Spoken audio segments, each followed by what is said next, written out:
Pandemia, palabra bastante común en nuestros días, probablemente la más buscada a día de hoy en webs como Google, junto con coronavirus, COVID y un largo etcétera de palabras que sinceramente estoy hasta los mismos cojones. El caso es que desde que el ser humano evolucionó, se organizó y pasó a establecerse en núcleos de población y a vivir en comunidades en un mismo territorio, las plagas pasaron a ser protagonistas en nuestras vidas durante el resto de la historia. ¿Mensaje de la naturaleza? ¿Hacemos bien en vivir en sociedad?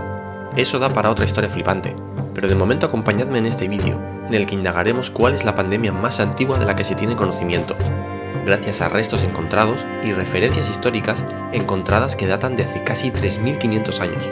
Peste de Cipriano, peste antonina, plaga de Atenas. Existen numerosas referencias a epidemias concernientes a la época clásica, más concretamente de la antigua Grecia y Roma, donde los historiadores recalcan con sumo detalle los síntomas y muertes en estas duras pandemias, aniquilando a su paso tanto a esclavos como a militares, políticos o incluso grandes líderes y emperadores. Pero tenemos que irnos al antiguo Egipto, más concretamente a la etapa perteneciente a los comienzos de lo que se conoce como el Imperio Nuevo, para encontrar lo que serían las primeras pruebas, tanto escritas como arqueológicas, de una pandemia que causó gran cantidad de muertes. Estamos en la época de Amarna, un periodo de 17 años en el que el faraón Amenhotep IV se cambia el nombre a Akenatón y cambia su capital de Tebas a Aketatón. Un tío original, a unos 300 kilómetros de distancia. Gracias a los numerosos textos encontrados, tanto egipcios como asirios, persas o griegos, podemos hacernos una idea de cuánto duró esta pandemia y cómo se expandió. Según estos relatos, lo más probable es que los primeros brotes se produjeran durante el reinado de Amenhotep III, padre de Akenatón, del que acabamos de decir que se había cambiado el nombre y se llamaba antes Amenhotep IV. Lo dicho, se sabe que hubieron brotes, pero no su origen exacto ni la procedencia del virus, ya sea zoonótico o cualquier otro. Hablaremos de ello más adelante. Amenhotep III fue un faraón famoso sobre todo por llevar una etapa de gran estabilidad y riqueza económica, y hacer por vez primera a Egipto como la mayor potencia de la zona con diferencia, gracias en gran parte por las conquistas de sus antecesores. Los colosos de Memnón, que siguen en pie hoy en día, se erigieron en su reinado. El caso es que la peste se estaba cargando muchísima gente, y el faraón acude a sus sabios, de los cuales uno de ellos, también llamado Amenhotep, comúnmente conocido como Amenhotep hijo de Hapu, le dijo que solo podría ver a los dioses si limpiaba toda la tierra de leprosos y personas contaminadas. Es decir, que les den por el culo y se mueran todos los infectados. Y el faraón, muy libremente, decide hacer caso a su principal magistrado, mandando a 80.000 personas infectadas de la peste y leprosas a morir trabajando en la mina. Entre esta gente había de todo, desde esclavos hasta príncipes con una muy buena educación que se habían visto afectados por la lepra. Amenhotep hijo de Hapu es considerado como una de las personalidades más influyentes e importantes de la historia del antiguo Egipto, principal responsable de edificaciones tan legendarias como el templo funerario de Amenhotep III en la necrópolis de Tebas. Incluso llegó a tener el insólito honor de ser la única persona en la historia en tener un templo funerario propio sin ser faraón. Los egipcios creían que estos templos aseguraban la inmortalidad. Si os gusta este vídeo tendréis más información al respecto. Además de estos relatos, encontramos indicios de una gran peste en la enorme cantidad de estatuas de Sekhmet, diosa de las plagas y enfermedades, que datan de la misma época, habiendo más de 700 solamente en el templo funerario del faraón, donde también estaban los colosos de Memnón antes mencionados. Es comúnmente conocido entre la mayoría de egiptólogos que erigiendo una sola estatua bastaba para venerar a un dios, así que si erigieron 700, es que la cosa estaba bastante jodida. La diosa Sekhmet tiene muchos significados dado su nombre egipcio, entre ellos la más poderosa, la invencible, la terrible, la gran diosa madre o diosa del amor. Por lo general fue representada con cuerpo de mujer y cabeza de leona, generalmente coronada con el disco solar, que la relacionaba con la realeza. Su vestimenta solía ser de color rojo, representando la sangre y muchas veces aparece mostrando los pechos, símbolo de poder. Era considerada la diosa de la guerra y de la venganza, ya que es famosa dentro de su mitología por tener una mala leche de cojones, pero cuando se conseguía apaciguarla, era considerada la diosa de la curación, ya que supuestamente otorgaba a sus adoradores el dominio sobre sus enemigos y la energía para vencer la debilidad y la enfermedad. El caso es que no vas a erigir 700 estatuas dedicadas a la plebe. Este hecho indica que fue más que probable que la familia real durante el reinado ya de Akenatón se viese también afectada por la peste, como el hecho de que las tres princesas, Maketatón, Neferneferure y Setepenre, murieran con muy poco tiempo de diferencia, al igual que la madre de este, todas ellas alrededor del 1330 a.C.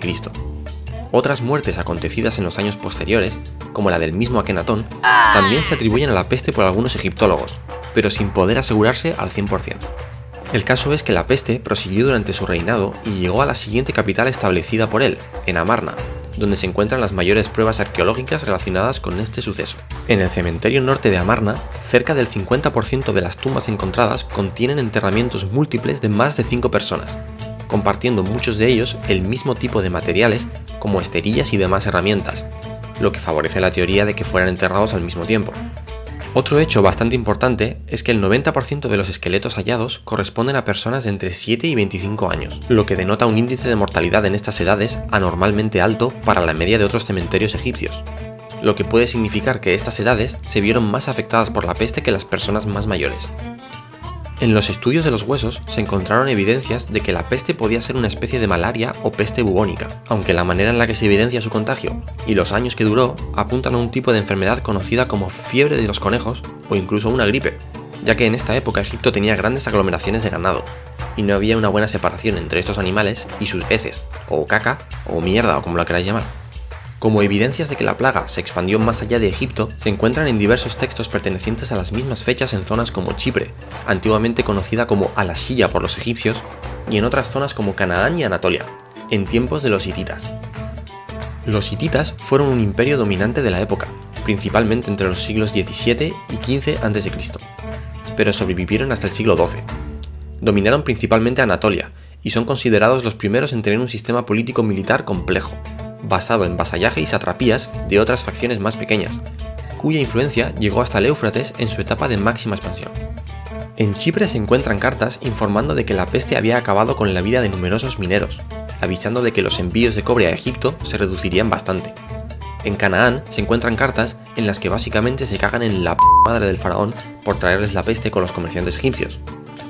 Y en Anatolia existen numerosas odas y poemas, el más famoso conocido como la oración por la plaga, en el que el propio rey hitita Musiili II se queja de la peste traída por los egipcios en numerosas batallas contra ellos. Más concretamente, se dice que la plaga fue contraída por los prisioneros de guerra egipcios tras una batalla en la zona de Amka y deportados a Hati, donde propagarían aún más la enfermedad. De hecho, se sospecha que su propio reinado fue gracias a la peste, ya que la muerte de su padre como la de su hermano, los dos con periodos de reinado muy breves, se asocian por los historiadores a esta misma peste. Pero a mí siempre me gusta dar algunos datos diferentes, pillaros por sorpresa con el culo abierto para que flipéis en colores. ¿Y si todo esto no hubiera sido la peste, sino la acción por radiación de un cometa que conocemos todos, que pasó por aquel entonces tan cerca de la Tierra que dejó efectos devastadores? El cometa Hale-Bopp, conocido como el Gran Cometa de 1997, es el cometa que ostenta el récord como el cometa visible durante más tiempo. Nada menos que 18 meses estuvo a la vista en el cielo desde diferentes puntos de la Tierra. Era tan grande que aun pasando a una distancia en la que la mayoría de los cometas serían invisibles, el cabrón era visible a simple vista, e incluso en algunos puntos tan visible como la puta luna llena. El caso es que este señor, Kent R. Weeks, egiptólogo americano, hizo cálculos de la órbita del cometa hecha por los astrofísicos, y llegó a la conclusión de que si su perihelio, es decir, su punto más cercano al Sol, consta de unos 4.200 años aproximadamente, y que su anterior paso por la Tierra fue incluso más cercana, de 1,4 unidades astronómicas, todo esto pudo haber causado serios daños desconocidos en el planeta, siendo una enfermedad rara radiactiva una de ellas. ¿Epidemia de la hostia o radiación del espacio? Dejad vuestra opinión en comentarios. Suscríbete y dale a la campanita si quieres flipar en colores con las historias que tengo preparadas para ti. No te arrepentirás y mientras más lo compartas, más likes y más haremos flipar a los demás. Y ya si ellos consiguiesen flipar lo suficiente como para pasarlo y que los demás flipasen aún más, conseguiríamos flipar